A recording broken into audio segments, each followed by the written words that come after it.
कि एक जानिब तहरीक इंसाफ मज़ामती बयानिया इख्तियार, उस बयानिए में हर गुजरते दिन के साथ शिद्दत है कि बढ़ती चली जा रही है, तो दूसरी जानिब अदालतों से रिलीफ हासिल करने में भी कामयाब है।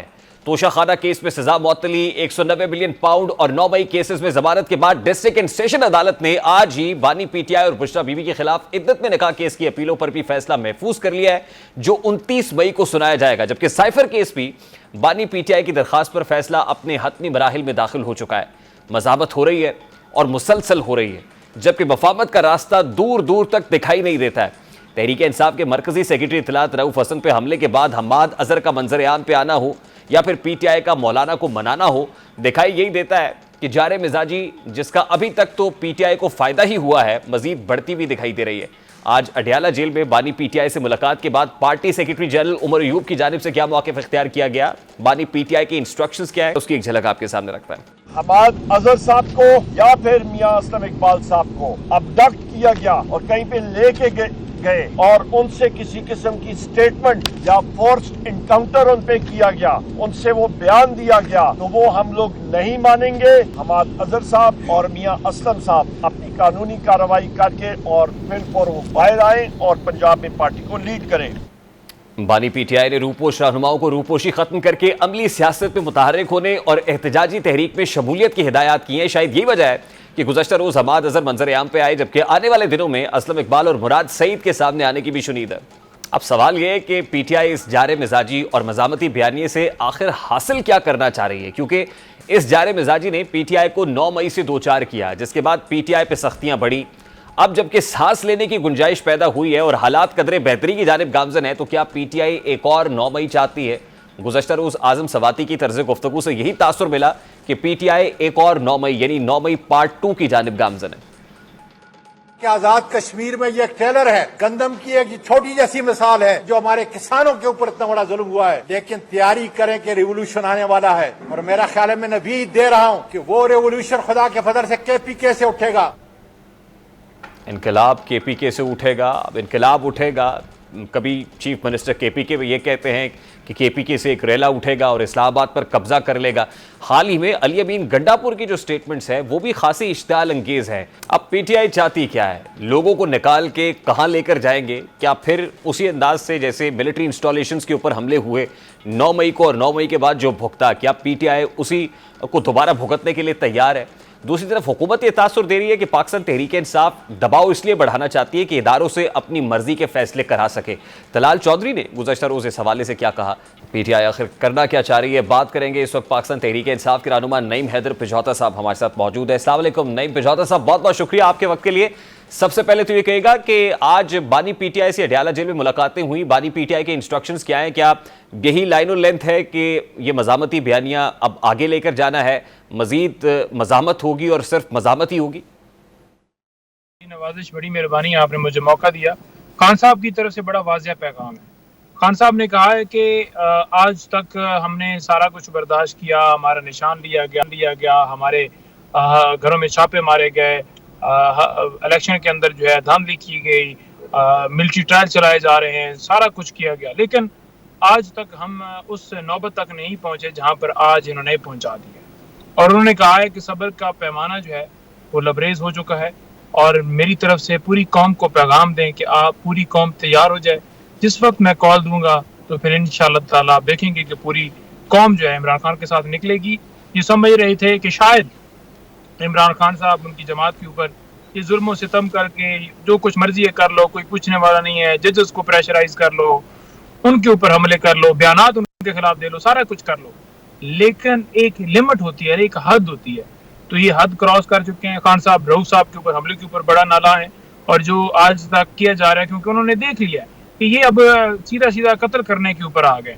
लिहाजा जब कत्ल करने के ऊपर आ ही गए तो फिर ठीक है, फिर जो भी है फिर देखा जाएगा इंशाअल्लाह ताला। असम्बलियां भी खान ने कहा है कि बंद करेंगे और सड़कों पर भी निकलेंगे, एहतजाज भी होगा और आप देखेंगे कि फिर इंशाअल्लाह ताला जब तक मुल्क के अंदर रूल ऑफ लॉ जो है नहीं होगा, कानून की बालादस्ती नहीं होगी, आइन की बालादस्ती नहीं होगी तब तक ये मामला जारी रहेगा। नहीं महेंद्र पिछौता साहब, इस मज़ामती हिकमत अमली से अचीव क्या करना चाहते हैं? मैं इस कॉन्टेक्स्ट में बात कर रहा हूं कि मज़ामत तो आपने इस कदर की कि फिर 9 मई से 2-4 हो गए और 9 मई के बाद जो पाकिस्तान तहरीक इंसाफ के साथ हुआ वो आपने भुगता है और सारी दुनिया ने देखा है। अब क्या 9 मई पार्ट 2 चाहते हैं? नहीं, देखें, पहले भी खान साहब के ऊपर, पार्टी के ऊपर एक इल्ज़ाम लगाया जा रहा है कि जनाब इन्होंने 9 मई जो है उसका प्लान बनाया, उसका तरीकाकार अडॉप्ट किया और फिर इन्होंने 9 मई किया। लेकिन अगर देखा जाए प्रैक्टिकली तो कोई ऐसी चीज़ नहीं है जो ये एविडेंस के तौर पर किसी जगह के ऊपर पेश कर सकें। अब अगर आप देखें तो अदालतों के अंदर किसे चल रहे हैं, अगले दिन खान साहब की बरीयत हुई है, तो इस बुनियाद के ऊपर 9 मई के मुकदमे में बरीयत हुई है कि कोई शवाहिद नहीं मिले। तो जब शवाहिद नहीं मिले, 9 मई बनाया, उसके ऊपर टारगेट हमें किया गया, लोग हमारे शहीद हुए हैं, हमारे लोग जख्मी हुए हैं, हमारे लोग पैरालाइज हुए हैं, वो FIR आज तक दर्ज नहीं हुई और उल्टा कह दिया गया कि ये 9 मई वाले हैं, 9 मई वाले हैं, और 9 मई की पादाश में पूरे मुल्क के अंदर जुल्म जारी रहा। हमाद अगर आए सेंट्रल ऑफिस में हमला कर दिया गया, आपने देखा बैरिस्टर गौर हम सारे इस्लामाबाद में एहतजाज कर रहे थे और जाकर उन्होंने कॉलर से पकड़ लिया और कहा कि जनाब आप एहतजाज नहीं कर सकते। हाँ, बाकी सारी जमातें कर सकती हैं। आज तोशाखाना पार्ट 2 क्या 4 स्टार्ट कर दिया गया है, क्योंकि ये खुद गाड़ियां ले लें, खुद जो मर्जी है कर लें, लेकिन नहीं महेंद्र साहब, तहरीक इंसाफ अभी तक मज़ाहमत कर रही है और सिर्फ मज़ाहमत कर रही है। इस मज़ाहमत के बाद कुलिया तो यही था ना कि मज़ाहमत होगी तो मफामत होगी, कहीं इंगेजमेंट होगी, मुज़ाकरात होंगे, बैठ के बातचीत होगी, लेकिन इस क्लाइमेक्स का तो कोई एंटी क्लाइमेक्स आ ही नहीं रहा है।